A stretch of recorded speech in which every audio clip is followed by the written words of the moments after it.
नमस्कार दोस्तों, आज एक और पारिवारिक कहानी में मैं आपका स्वागत करती हूँ। आज की कहानी है विदेश गए बेटे की सच्चाई जब माँ को पता चली तो उसके पैरों तले जमीन खिसक गई। ग्रैंड मॉम, आप ये वुडन स्टिक्स क्यों इकट्ठा कर रही हैं?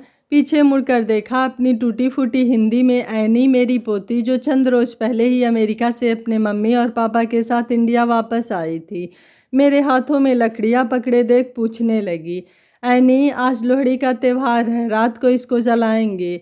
ओह, you mean bonfire? Yes my dear, bonfire, पर हम इसे लोहड़ी का त्योहार कहते हैं।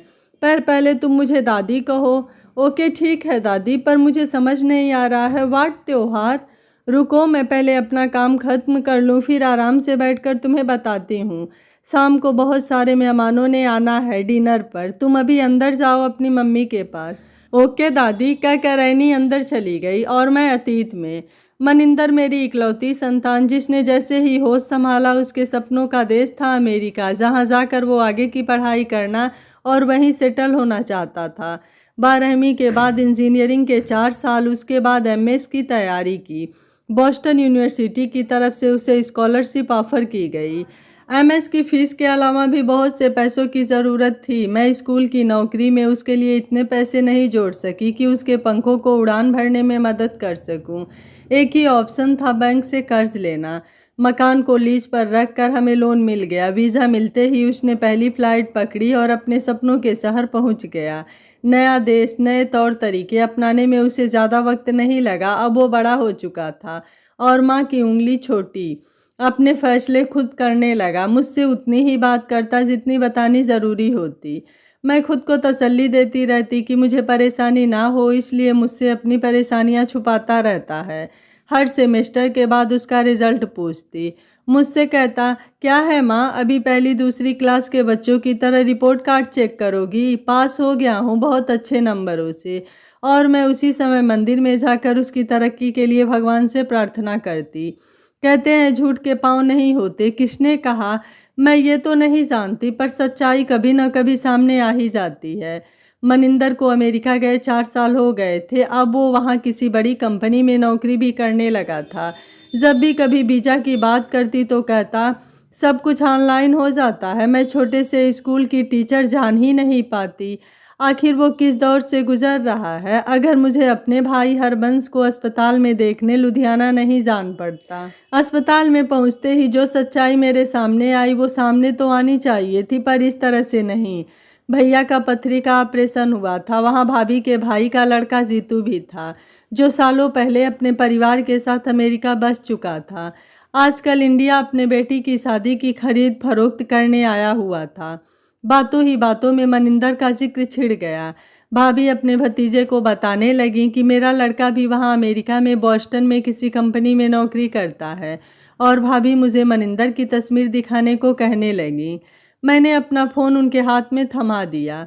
ले जीतू, तू भी देख ले। हाय मैं मर जावां, कितना सोना लगदा पाया है।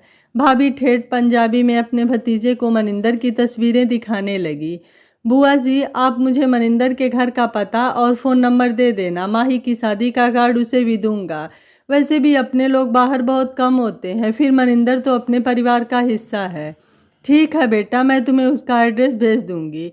तस्वीर देखते हुए, बुआ जी बहुत छोटा था जब उसे देखा था, अब तो अच्छा खासा गबरू जवान हो गया है। हाँ जीतू, शायद छठी में था। क्यों, ठीक कह रही हूँ ना दीदी? हाँ दीदी, शायद छठी में ही था। जीतू, उसके बाद तो तुम आए ही नहीं इंडिया। बुआ जी, आया तो कई बार, बस बिजनेस के सिलसिले में। फैमिली के साथ तो इकट्ठे सालों बाद ही आना हुआ है। माही की इच्छा थी शादी की पूरी शॉपिंग इंडिया से करनी है। अब वहाँ अमेरिका में तो अच्छे देसी लिबास मिलने से रहे। मनिंदर की तस्वीर देखते हुए जीतू के चेहरे पर हैरानी के भाव आने लगे। बुआ जी, ये अपना मनिंदर है। ले जीतू, अभी इतनी बूढ़ी नहीं हुई हूँ कि अपने बेटे की जगह दूसरे की तस्वीर को दिखाऊं। नहीं नहीं, मेरा वो मतलब नहीं था, अपनी झेप मिटाते हुए जीतू ने कहा। बुआ जी, मनिंदर वहाँ क्या कर रहा है? आप कभी उसके पास गई हैं क्या? नहीं बेटा, मैं तो वहाँ नहीं गई, पर मनिंदर से पिछले एतवार ही बात हुई थी। कह रहा था बड़ा घर लेने वाला है, उसके बाद वो मेरी टिकट भेजेगा। बुआ जी, वो किस कंपनी में नौकरी कर रहा है? जीतू कोई अमेरिकी कंपनी ही है, नाम तो मुझे याद नहीं आ रहा, कई बार बताया भी उसने पर मुझे ही याद नहीं रहता। कोई बात नहीं बुआ जी, कहकर वो कमरे से बाहर जाकर किसी को फ़ोन मिलाने लगा। थोड़ी देर के बाद आकर मेरे कंधे पर हाथ रखकर खड़ा हो गया। बुआ जी आप ज़रा बाहर आए, मुझे आपसे ज़रूरी बात करनी है। क्या हुआ जीतू, कोई परेशानी है? क्या है? बुआ जी आप बाहर तो आएं। अरे दीदी चले जाए ना, कोई खास बात होगी, मुझे लगता है इनके सामने शायद बात नहीं करना चाहता। बेड पर लेटे हुए हरबंस की तरफ देखकर कहने लगी। मैं और जीतू दोनों बाहर आकर वेटिंग एरिया में बैठ गए। मेरा हाथ पकड़कर वो मेरी तरफ देखकर कहने लगा, बुआ जी मैं आपको जो कहने वाला हूँ उसे ध्यान से सुनना और परेशान मत होना।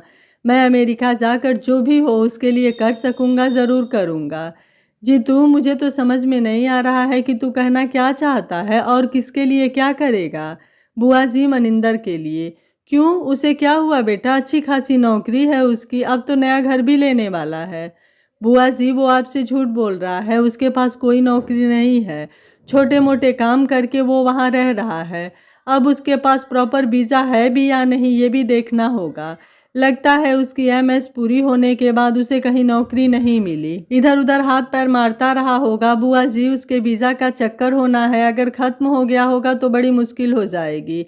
हाँ ये क्या कह रहा है तू, वो तो स्कॉलरशिप पर वहाँ गया था, पढ़ाई में तो वो बहुत होशियार है, पर तुझे ये सब बातें कैसे पता चली? और तूने तो उसकी तस्वीर भी अभी अभी देखी है, तू जानता है उसे? एक ही सांस में मैंने जीतू से कई सवाल पूछ लिए। बुआ जी पहले नहीं जानता था कि वो आपका बेटा है, वो तो कई बार हमारे घर साफ सफाई। छोड़ो उस बात को, कहते कहते जीतू चुप हो गया। जीतू तुझे मेरी कसम बेटा, जो भी बात है अब तू मुझसे मत छुपा, अपनी बात पूरी कर। बुआ जी वहाँ अमेरिका में किसी भी काम को छोटा या बुरा नहीं मानते। शालिनी मेरी पत्नी वसीम हाउस कीपिंग कंपनी से अक्सर घर की सफाई के लिए आदमी बुलाती रहती है, जो आकर पूरे घर को साफ करके जाते हैं। मनिंदर भी उसी कंपनी के जरिए हमारे घर काम करने को कई बार आया है। मुझे क्या, शालिनी को भी तो शुरू से ही वो बहुत सुलझा हुआ और अच्छे खानदान का लड़का लगा था। हिंदुस्तानी होने के नाते मैंने और शालिनी ने कई बार उससे पूछा भी कि इंडिया में उसका घर बार कहाँ पर है, पर हर बार वो बात को टाल जाता था। खैर अब तो मुझे पता चल गया है, वहाँ जाकर उसके लिए कोई अच्छी सी नौकरी का बंदोबस्त करता हूँ। जीतू तू नहीं जानता मेरे दिल के ऊपर इस वक्त क्या बीत रही है, वो इतनी परेशानी में है और उसने मुझसे बात करनी भी ज़रूरी नहीं समझी। अरे क्या रखा है बाहर जो यहाँ नहीं मिलता, इतना तो कमा ही लेती हूँ कि अपना और उसका पेट भर सकती थी। बुआ जी आप चिंता मत करो, अभी तो मैं 2 हफ्ते यहीं पर हूँ। शालिनी और माही अगले हफ्ते वापस जा रही हैं, मैं उनको कह दूंगा उससे बात करें, और कहीं रहने का ठौर ठिकाना नहीं हुआ तो वो मेरे साथ मेरे घर पर रह सकता है, आप चिंता न करें, अपना बच्चा है। कहकर वो चुप हो गया और मैं कहीं की नहीं रही। हाँ ये कैसे दिन दिखा रहा है मेरे रब्बा, बाप का साया पहले ही नहीं है, बिन बाप की औलाद का यही हश्र होता है। अगर जीतू की बातें सच्ची है तो इस लड़के ने पूरी बिरादरी में मुझे कहीं मुंह दिखाने लायक नहीं छोड़ा। क्या हुआ बुआ जी? कुछ नहीं जीतू, अपनी किस्मत को कोस रही हूँ मैं। मनिंदर ने तो मुझे मुंह दिखाने योग्य नहीं छोड़ा, कहते हुए मेरे आंखें भर आई थी। मैं किसी को कुछ नहीं कहने वाला बुआ, आप चिंता न करें, यह बात सिर्फ आपके और मेरे बीच में ही रहेंगी, कहकर वो मुझे भरोसा दिलाने लगा। 2 दिन लुधियाना में मैंने जैसे तैसे काटे। चंडीगढ़ पहुंचते ही पहला काम जो मैंने किया था वो था मनिंदर को फ़ोन मिलाकर सारी सच्चाई जानना चाहती थी, जो वो मुझसे न जाने कब से छुपा रहा था। हेलो मनिंदर, कैसा है तू पुत्र? ठीक हूँ बस। क्या हुआ, मुझे तेरी आवाज़ आज बुझी बुझी क्यों लग रही है? कुछ नहीं, बस रात को नींद नहीं आई ठीक से। बेटा जब दिल में चोर हो तो चैन की नींद कहाँ से आएगी? आज आप ये कैसी बातें कर रही हो माँ? क्यों झूठ कह रही हूँ? और तू कब तक मुझसे झूठ पे झूठ बोलता रहेगा? झूठ के पैर नहीं होते पुत्र, एक दिन सामने आ ही जाता है। तू क्या समझता था, तू जो मुझे कहता रहेगा वो मैं मानती रहूँगी। देख दुनिया कितनी छोटी है, तू वहाँ किसी को नहीं जानता पर तुझे पहचानने वाले बहुत मिल जाएंगे। बेबे क्या हो गया है आपको, कैसी बातें करने लगी हो आप? तुझे अभी भी समझ नहीं आ रहा या फिर नासमझ बनकर नाटक कर रहा है? नाटक से पर्दा उठ चुका है, सारी सच्चाई मेरे सामने है। तू वहाँ किस तरह के काम करता है मुझे सब पता चल गया है। तूने तो मुझे कहीं का नहीं छोड़ा मनिंदर। आपको कौन सी सच्चाई? कहते हुए उसकी आवाज़ लड़खड़ा रही थी। अभी भी मुझसे ही कहलवाना चाहता है। वो क्या काम करता है लोगों के घरों में जाकर जो तू करता है? बेबे, अब बोलती क्यों बंद हो गई तेरी? और वो 5 साल पीछे चला गया। मनिंदर फोन पर किसी से बात हुए परेशान हो रहा था। हनी यार, मेरा भी नाम लिखवा दे, तेरा ये एहसान मैं कभी नहीं भूलूंगा। दूसरी तरफ से, यार मनी, पैसा बहुत मांग रहे हैं, 5 लाख तो मैं इकट्ठा कर चुका हूँ, बाकी के पैसों का इंतजाम कैसे करूँ मुझे कुछ समझ नहीं आ रहा। पापा जी से भी मांगूँ तो क्या कहकर मांगूँ? हनी, तू बाकी के पैसों की चिंता मत कर, तू मेरा भी नाम अपने ग्रुप में लिखवा दे, मैं तुझे बाकी की रकम दे दूंगा। पर तू कैसे यार? तुझे क्या अलादीन का खजाना मिल गया है? यार वो तू मुझ पर छोड़ दे, मैंने ऐसा प्लान बनाया है तू सोच भी नहीं सकता। ठीक है यार, पर जल्द ही पैसों का इंतज़ाम कर, मैं शाम को ग्रुप के मैनेजर हरवीर जी से मिलने जा रहा हूँ। अच्छा एक बात बता, तेरा पासपोर्ट तो तैयार है ना? हाँ बिल्कुल तैयार है, क्योंकि वीज़ा सभी का एक साथ लगेगा। ऐसा कर, शाम को तू भी वहीं आ जा, आमने सामने बैठकर बात कर लेते हैं। शाम को ब्राउन इंडियन बैंड के ऑफिस में दाखिल होते ही हनी और मनी की आंखें खुली की खुली रह गई।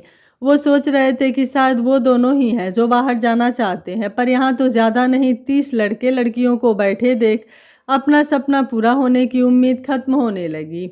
हनी, ये सब लोग यहाँ क्या कर रहे हैं? मनी, ये सारे ट्रुप के मेंबर हैं, तूने देखा नहीं सबके हाथों में पासपोर्ट थी, तू भी अपना लेकर आया है ना? हाँ यार, है मेरे पास। चल अंदर चल, सबके साथ जाकर बैठते हैं। एक एक करके सभी मेंबर्स अपने पासपोर्ट रिसेप्शनिस्ट के पास सबमिट कर दिए। हनी, पहले एक बार हरबीर जी से तो मिलवा दे। मनी, तू बैठ, मैं रिसेप्शन पर लड़की से जाकर पूछता हूँ कि हरबीर जी आ गए हैं या नहीं। हेलो मैडम, हरबीर जी अंदर हैं, उन्होंने ही बुलाया था, कहा था शाम को आकर मिलना। नहीं जी, अभी नहीं आए हैं, उन्होंने कहा था तो आते ही होंगे, कहकर वो अपने काम में व्यस्त हो गए। धीरे धीरे सारा ऑफिस खाली हो गया। शाम के 7 बज चुके थे और हरबीर का कहीं कोई अता पता नहीं था। उन दोनों को वहाँ बैठे बैठे 4 घंटे हो चुके थे। चल यार, घर चलते हैं, उसका तो कोई अता पता ही नहीं है। हनी वहाँ उनका इंतजार करते करते थक चुका था। यार थोड़ी देर और देख लेते हैं, रुक मैं उससे पूछ कर आता हूँ। यार कितनी बार तो पूछ चुके हैं, देख नहीं रहा उसकी शक्ल, अब तो उसे भी हमारा यहाँ बैठना अच्छा नहीं लग रहा है, बस आखिरी बार पूछ कर आता हूँ। कहकर वो उठकर रिसेप्शनिस्ट के पास जाने ही लगा था कि उसी समय ऑफिस का दरवाज़ा खुला और हरबीर किसी से बातें करते हुए अंदर आ गए। उन दोनों की तरफ देखते हुए, मोनिका ये कौन है और यहाँ क्या कर रहे हैं इस वक्त? सर पिछले 4 घंटे से बैठे हुए हैं, कहते हैं आपने ही बुलाया है। उन दोनों की तरफ देखते हुए, हाँ भाई कौन हो तुम? सर मैं हनी हूँ, कल आपसे बात हुई थी, ये मेरा दोस्त मनिंदर है, इसके बारे में ही बात करनी है। ओह हाँ याद आया, आ जाओ अंदर बैठकर बात करते हैं। मनिका 2 गिलास पानी और अंदर भेज दो। ठीक है सर, अभी लाती हूँ। ऑफिस क्या था, आलीशान कमरा, एक बड़ी सी शीशम की लकड़ी की मेज, उसके पीछे काली प्योर लेदर की रिवॉल्विंग चेयर थी। कमरे के एक कोने में छोटा सा फ्रिज था, दूसरी तरफ एक बड़ा सा सोफा था। सामने दीवार पर कई फोटो फ्रेम थे जिसमें बड़े बड़े हीरो हीरोइनों की तस्वीरें लगी थी। हाँ तो हनी बोल, क्या काम है? वैसे तो मेरे शाम को 7 बजे के बाद किसी से मिलता नहीं हूँ, ये टाइम अपने लिए होता है, तू समझ गया ना? जी सर। सर जी, ये मेरा दोस्त मनिंदर है, ये भी अमेरिका जाना चाहता है। हाँ हाँ हनी बेटा, कौन नहीं जाना चाहता अमेरिका? हमारा ग्रुप अगले साल अमेरिका में 500 करने वाला है, बस लास्ट मिनट की तैयारियां रह गई है, अब इसे बीच में कहाँ से फिट करूं? और तूने पूरे पैसे जमा करवा दिए हैं?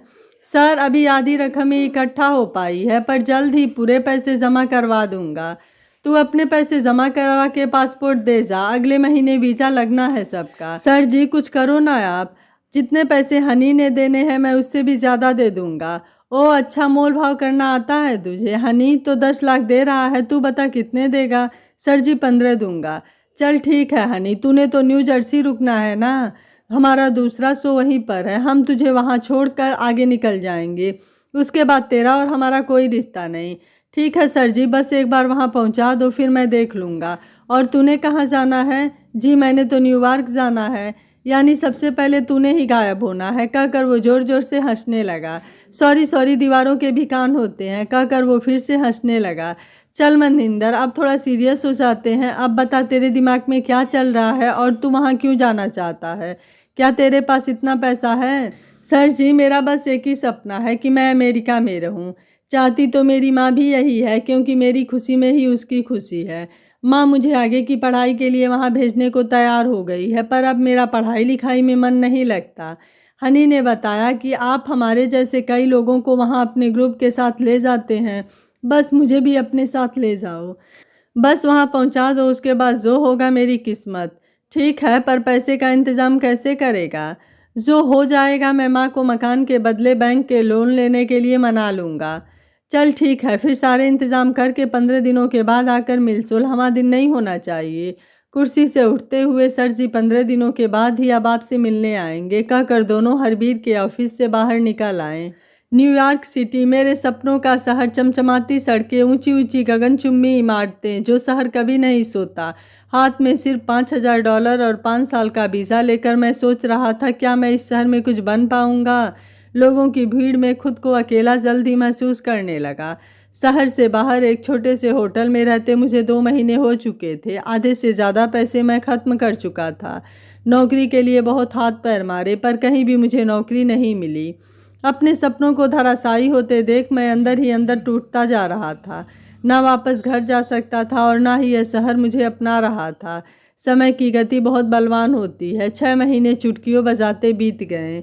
जिस होटल में रह रहा था मुझे वहां से निकाल दिया गया। जेब में सिर्फ $100 बचे थे। क्या करूं, हनी को फ़ोन मिलाता हूं सोचकर उसका नंबर डायल किया। उसका फ़ोन बंद आ रहा था। उम्मीद की अकेली किरण भी बुझती दिखाई दी। हाथ में वापसी के टिकट और पासपोर्ट पकड़कर बस स्टैंड पर बैठे हुए कई बार सोचा, इंडिया वापस चला जाता हूँ, पर माँ को क्या कहूँगा। माँ से झूठ बोलकर उनके घर को भी बैंक के पास गिरवी रख दिया है। झूठ पे झूठ उनसे बोलता आ रहा हूँ। अजीब सी उथल पुथल मेरे दिल और दिमाग दोनों में चल रही थी। एयरपोर्ट जाने के लिए कई बार मेरे कदम उठे और फिर मैंने उन्हें वापस खींच लिया। Hello, you need any kind of help? उसने सिर उठाकर देखा। एक लड़की वेटर्स की ड्रेस पहने उसके सामने खड़ी थी। नो थैंक्स कहकर मैं फिर से सिर झुकाकर बैठा रहा। You can tell me, I am Jenny. अरे बाबा जाओ यहाँ से, क्यों परेशान कर रही हो? Okay no problem, as you wish कहकर वो जाने लगी। You are from India right? Yes I am. Any problem? Oh no, actually I love India. Shahrukh Khan, Madhuri Dixit and young angry man Amitabh Bachchan. उसे इतने अच्छे से सब एक्टर्स के नाम बोलते देख मुझे काफ़ी हैरानी हो रही थी। मुझे लगा जैसे वो मेरे काम आ सकती है। ऐसे सोचते हुए मैंने उससे बात करनी शुरू की। हेलो जेनी, मैं बहुत शर्मिंदा हूँ अपने गलत व्यवहार के लिए। मनिंदर, और तुम मुझे मनी भी बुला सकती हो। हाय मनी, तुम बहुत अपसेट लग रहे हो। व्हाट हैपेंड, क्या बात है? तुम हिंदी बोलती हो? हाँ, मैं बोल सकती हूँ। मेरे पापा इंडिया से हैं और मेरी मदर अमेरिकन है। सो तुम मुझे अपनी प्रॉब्लम बता सकती हो। क्या हम कहीं बैठ सकते हैं? चलो उधर बैठते हैं, वहाँ एक कॉफ़ी शॉप है, वहीं चलते हैं। बस मुझे 2 मिनट दो, मेरी ड्यूटी ख़त्म हो चुकी है, मैं चेंज करके आती हूँ।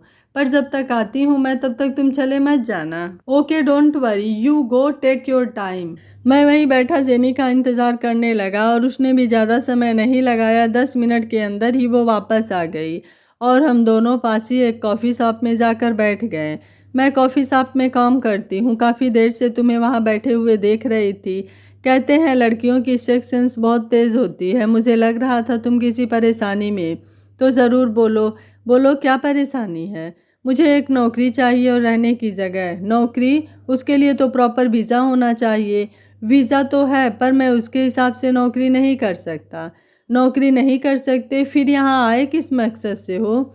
ये छोड़ो, मेरी मदद कर सकती हो तो बताओ, वरना मैं चलता हूँ। होल्ड ऑन मनी, नौकरी जेब में लेकर नहीं घूम रही हूँ। हाँ, रहने की जगह का इंतज़ाम हो सकता है। तुम मेरे साथ मेरा रूम शेयर कर सकते हो, और जहाँ तक नौकरी की बात है, कोई भी तुम्हें रखने से पहले 100 बार सोचेगा। अगर कोई रख भी लेगा तो पूरे पैसे नहीं देगा। चलेगा तुम्हें? जेनी, जो भी मिलेगा मंजूर है, बस कहीं से एक नौकरी दिलवा दो। रुक, मेरे एक दोस्त की जान पहचान एक इंडियन स्टोर के मैनेजर से है, उससे बात करती हूँ कहकर वो उठकर बाहर जाने लगी। कहाँ जा रही हो जेनी? बाहर, यहाँ सबके सामने बात नहीं कर सकती। 9/11 के हमले के बाद वैसे भी यहाँ बहुत कुछ बदल गया है। प्लेन क्लोथ में पुलिस वाले घूमते रहते हैं तुम जैसे लोगों को पकड़ने के लिए, कहकर वो हंसने लगी। अब तो तू मुझे डरा रही है। इससे अच्छा है कि मैं इंडिया वापस चला जाऊं। वो तेरी मर्जी। अच्छा ये तो बता, फ़ोन करूं कि नहीं? एक बार कोशिश करती हूँ, कहकर जेनी कॉफ़ी शॉप के बाहर जाकर किसी से फ़ोन पर बात करने लगी और मैं चारों तरफ नज़रें घुमाकर देखने लगा कि कहीं कोई पुलिस वाला मुझ पर नज़र तो नहीं रख रहा है। सब अपने में मस्त बैठे थे, किसी का भी ध्यान मुझ पर नहीं था। कहीं जेनी जानबूझकर तो मुझे डरा नहीं रही, वो भी मुझे अभी अभी मिली है, कैसे उस पर एकदम से भरोसा कर लूँ? नहीं, यह ठीक नहीं है, मुझे होशियार रहना होगा, कहीं ऐसा ना हो मैं उसी के चंगुल में फंस जाऊँ। वैसे तो मैं अभी लीगली अमेरिका में रह सकता हूँ, बस पैसों का इंतज़ाम करना है। पर वो कौन देगा? अपनी ही सोच में डूबा हुआ था कि जेनी फ़ोन करके वापस भी आ गई और मुझे पता ही नहीं चला। Oh Mani, where are you? Good news for you. Oh really? Yes, मेरी बात हो गई है, हमें अभी चलना होगा। Are you ready? Oh yes I am. तो फिर चलो चलते हैं, पर जाना कहाँ है? जगह ज़्यादा दूर नहीं है, हम चलते हुए चले जाएंगे, बस 10 मिनट का दूर है। ओह तब तो ठीक है। बातें करते हुए समय का पता ही नहीं चला था। छोटा सा इंडियन स्टोर था, एक गुजराती औरत कैश काउंटर पर बैठी हुई थी। शायद हमारे आने का उसे पहले से ही पता चल गया था। टाइम बर्बाद ना करते हुए सीधे से उसने बात शुरू कर दी। डिगरा, $10 हर रोज़ के मिलेंगे। काम स्टोर के पीछे बने गोदाम में सामान की देखभाल करनी है। जो भी सामान स्टोर में आएगा उसकी लिस्ट बनाते जाना है। बोलो मंजूर है कि नहीं? मरता क्या नौ करता? जी बिल्कुल मंजूर है। अपना पासपोर्ट मुझे दे दो, जब काम छोड़कर जाओगे तब वापस मिल जाएगा। उस आंटी की बात सुनकर हैरानी हो रही थी। अपनी इतनी कीमती चीज़ को कैसे एक अनजान को सौंप दूँ? मैं जेनी की तरफ मदद भरी निगाहों से देखने लगा। वो मेरी परेशानी भाप रही थी। डोंट वरी, यहाँ ऐसा ही चलता है, कहकर वो मुझे समझाने लगी। बैग से पासपोर्ट निकालकर उन्हें देते हुए मेरे हाथ कांप रहे थे। मेरी हालत पतली देख स्टोर की मालकिन हंसने लगी। घबरा मत डिगरा, जब नौकरी छोड़कर जाएगा तब यह वापस मिल जाएगा, कहकर काउंटर में ड्रॉयर में रख दिया और ड्रॉयर से और पासपोर्ट निकालकर मुझे दिखाने लगी। ये देख, तेरे जैसे कितने डिगरा यहाँ काम करते हैं, सबके पासपोर्ट मेरे पास जमा है। कल सुबह 9 बजे तक यहाँ पहुँच जाना, 5 मिनट की भी देरी हुई तो हाफ डे लग जाएगा। नहीं आंटी, मैं टाइम से पहले ही पहुँच जाऊँगा, कहकर हम दोनों वहाँ से चल दिए। मेरे लिए बिल्कुल नया एक्सपीरियंस था। अगर उस आंटी ने मेरा पासपोर्ट वापस नहीं किया तो मैं कभी भी इंडिया वापस नहीं जा सकूँगा। वाहे गुरुजी मेहर करना। क्या वाहे गुरुजी मुझ जैसे इंसान के अब ऊपर अपनी मेहर रखेंगे, जिसने अपनी माँ से सिवाय झूठ के कुछ नहीं बोला है? इंडियन स्टोर से जेनी और मैं सीधा उसके अपार्टमेंट में आ गए। ये मेरा पहला मौका था जब मैं किसी लड़की के साथ उसका रूम शेयर करूँगा। 8 बाई 10 के रूम में एक तरफ सिंगल बेड बिछा हुआ था, एक तरफ एक पुराना सा सोफ़ा जिसके ऊपर बिछा हुआ एक पुराना कंबल। कमरे के साथ ही छोटी सी किचन बनी हुई थी। कमरे में हर तरफ उसके कपड़े फैले हुए थे, जिसे वो कमरे में घुसते ही संभालने लगी। अकेली रहती हूँ इसलिए कहीं भी कुछ भी रख देती हूँ, कहकर वो अपनी सफाई देने लगी। तुम ऐसा करो, अपना सामान उधर कोने में रख दो और पलंग पर तो मैं सोती हूँ, तुम्हें सोफे पर ही सोना पड़ेगा, मैनेज कर लोगे ना तुम? मैं सोचने लगा, फ्री में रहने को एक छत और सोने के लिए एक नर्म सोफ़ा मिल रहा है, मुझसे खुशनसीब तो कोई और हो ही नहीं सकता। पर मेरा भ्रम टूटने में ज़्यादा समय नहीं लगा। देखो, जो तुमसे पहले ये रूम मेरे साथ शेयर करता था वो मुझे $100 महीने के देता था। पाकिस्तानी था इसलिए उसके लिए रेट ज़्यादा था, पर तुम तो इंडियन हो, तुम मुझे $75 दे देना, खाना पीना सब खुद से मैनेज करना होगा। जेनी, पर तुमने तो पहले मुझे नहीं बताया था कि तुम मुझसे किराया लोगी। ओ मिस्टर मनी जी, यहाँ कुछ भी फ्री में नहीं मिलता, फ्री में सिर्फ मिलता है तो गुरुद्वारे में लंगर। मैंने कोई चैरिटी नहीं खोली हुई है, ये बिजनेस है मेरा। मंजूर है तो बोलो हाँ, वरना निकलो यहाँ से। मरता क्या न करता, जेनी की बात मानने के अलावा मेरे पास कोई दूसरा ऑप्शन था ही नहीं। सुबह का थका हुआ था, भूख भी ज़ोरों से लग रही थी। जेनी मेरे सामने अपना खाना माइक्रोवेव में गर्म करके खा रही थी। मुझ में हिम्मत नहीं थी कि मैं उसे कह सकूं, एक बाउल नूडल्स का मुझे भी दे दो। भूखे पेट सारी रात पेट कुलबुलाता रहा। माँ के हाथ के खाने की कीमत आज समझ में आई। वो घी से चुपड़ी, गर्मा गर्म रोटियाँ कितनी भी खा लेता था पर मन नहीं भरता था। खैर, ये सज़ा तो मुझे मिलनी ही चाहिए थी। सुबह अलार्म बजते ही उठकर तैयार हो गया। जेनी अभी सो रही थी। मैं इधर उधर टहलने लगा कि कहीं कोई ब्रेकफास्ट पॉइंट नज़र आ जाए जहाँ मैं जाकर नाश्ता कर सकूँ। थोड़ी देर चलने के बाद ही मुझे मेरी मनपसंद का नाश्ता मिल गया। $2 में भरपेट नाश्ता करने के बाद अब मेरी जेब में $98 बचे हुए थे। इंडियन स्टोर पहुंचने के बाद मुझे मेरा सारा काम समझा दिया गया। मेरे साथ एक और लड़का शुभंकर था जो बांग्लादेश से आया हुआ था। उसी ने मुझे बताया कि आंटी का पति यहाँ पुलिसकर्मी है, इसलिए उसे किसी तरह का डर नहीं है। हम दोनों जल्दी ही एक दूसरे के साथ घुल मिल गए। शुभंकर से मैंने जल्द से जल्द पैसा कमाने की बात कही। उसने मुझे बताया कि वो यहाँ स्टोर पर आने से पहले लोगों के घरों में सुबह सुबह अखबार डालने का काम करता था। अगर मैं चाहूँ तो मुझे भी ये काम दिलवा सकता है। बस उसके लिए एक साइकिल का इंतज़ाम करना होगा और वह भी ज़्यादा मुश्किल नहीं है। अखबार की एजेंसी जिस आदमी के पास है वो भी बांग्लादेश का है और वह उसके लिए भी किराए की साइकिल अरेंज करवा देगा। स्टोर बंद होने के बाद शुभंकर मुझे उस आदमी से मिलवाने ले गया और मेरा दूसरा पार्ट टाइम काम शुरू हो गया। हफ्ते के मुझे $25 देने का वादा किया, जो कि मेरे लिए काफ़ी अच्छी रकम थी। अब लगता था शायद ज़िंदगी की गाड़ी पटरी पर आ जाएगी। इसी तरह काम करते हुए पूरा 1 साल बीत चुका था। उस स्टोर का काम छोड़कर अब मैं और शुभंकर एक गैराज में कार वॉश करने का काम करने लगे थे। जेनी का अपार्टमेंट भी मैं छोड़ चुका था। शुभंकर के साथ मेरी दोस्ती गहरी होती जा रही थी, वैसे ही जैसे एक वक्त हनी के साथ थी। समय की गति बड़ी तेज़ होती है। 3 साल बीत चुके थे। गैराज में कार वॉश के काम के साथ साथ मैं वसीम हाउस कीपिंग के पास पार्ट टाइम काम करने लगा था। एतवार के दिन मेरी गैराज से छुट्टी होती थी। बस उस दिन लोगों के घर जाकर साफ सफाई का काम करता। वहाँ काम के साथ मुझे टिप भी अच्छी खासी मिल जाती थी। यहाँ आकर किसी भी काम को करने में शर्म नहीं आ रही थी। बस एक ही सपना था, किसी तरह यहाँ पर हमेशा के लिए बस जाऊँ। इसी बीच शुभंकर की शादी उसी अखबार एजेंसी के मालिक की लड़की के साथ हो गई और वो अब उसके ऊपर गैर कानूनी तरीके से रहने का धब्बा हमेशा के लिए हट गया। मुझे भी उसने कई बार सलाह दी, यहाँ तो कॉन्ट्रैक्ट मैरिज भी होती है, किसी तरह कोई ग्रीन कार्ड वाली लड़की ढूंढ ले, सब मामला अपने आप सेट हो जाएगा। शादी और वो भी माँ की मर्जी के बिना मन नहीं मान रहा था। एक डॉलर जोड़ने के बाद मेरे पास अब अच्छी खासी रकम जमा हो चुकी थी। शुभंकर की शादी के बाद अब एक स्टूडियो अपार्टमेंट किराए पर लेकर रहने लगा था। उस दिन गुरु नानक देव जी का प्रकाश उत्सव था। मैं भी माथा टेकने गुरुद्वारे गया और अपनी की हुई गलतियों को बाबा जी के सामने नाक रगड़ रगड़ कर माफ़ी मांग रहा था। बाबा जी मुझे माफ़ कर दो, इतने झूठ बोल चुका हूँ कि सच्चाई क्या है मुझे भी नहीं पता। मेरी माँ समझ रही है उसका पुत्र अमेरिकन कंपनी में नौकरी कर रहा है। जब सच्चाई उसके सामने आएंगी तो क्या होगा? कोई तो राह दिखाओ जिससे अपनी गलतियों का प्रायश्चित कर सकूं। उसके बिना तो माँ को मुंह भी नहीं दिखा सकता। बाबा जी रहम करो। माथा टेक कर गुरुद्वारे के दरवाजे से बाहर निकला। वहीं सड़क के किनारे एक लड़की बैठी रो रही थी। उसके साथ एक 3 साल की बच्ची थी। मेरे आगे बढ़ते हुए कदम वहीं रुक गए। उसके पास जाकर खड़ा हो गया। आप कौन हो जी? इस तरह यहाँ बाबा जी की चौखट पर बैठकर क्यों रो रही हो? माँ को रोते देख बच्ची भी मम्मी मम्मी कहकर ज़ोर ज़ोर से रोने लगी। सुनिए, आपको क्या परेशानी है, मुझे बताइए, कहते हुए मैं उस छोटी बच्ची को गोद में उठाकर उसे चुप कराने लगा। एक अजनबी की गोद में आते ही वो और ज़ोर ज़ोर से रोने लगी। हार कर अपनी बच्ची को मुझसे लेकर वो उसे चुप कराने लगी।